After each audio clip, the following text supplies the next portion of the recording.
Hemarthrosis, bleeding into the joint, is a major complication which is seen in severe hemophilia patient.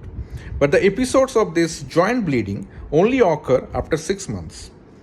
Question is why? Secondly, usually the most common joint involved in hemophilic patient is knee joint. And then also the question comes why? Now what happens before 6 months? The child is mostly spending his or her life in that sense in the laps of the mother. Somebody is carrying the baby. Maybe the mother, the father, the grandmother, the grandfather, the nanny. But after 6 months, as the baby hits some motor milestones, particularly after 6 months only, they start to crawl on the floor. And once they crawl on the floor, that puts a lot of stress on joints like knee joint. And we know that knee joint is a synovial joint with highly vascularized. And when this friction occurs, when the baby is trying to crawl on the floor, that could cause bleeding inside the joints. This is called hemarthrosis. Now, if this is unattended, not managed, these repeated episodes of hemarthrosis could lead into permanent joint or joint deformity also. This is called hemophilic arthropathy. That means joint has become pathological. And knee joint is typically most commonly involved in this.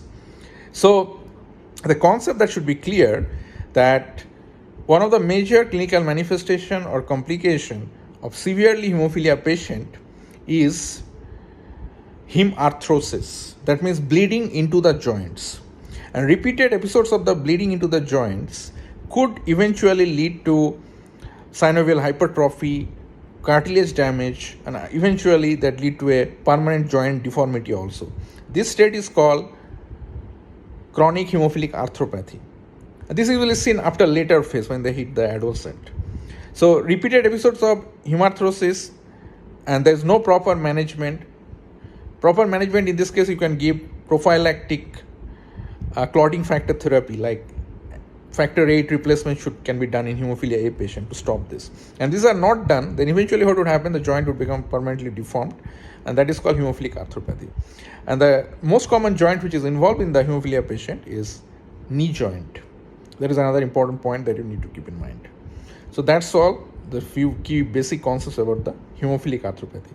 Hemophilic arthropathy, number one, occurs due to repeated episodes of hemarthrosis, bleeding into the joint. Bleeding into the joint only occur after 6 months. Why I already explained, because the major motor milestones like crawling that only occur after 6 months, not before that. And secondly, the most common joint involved is knee joint.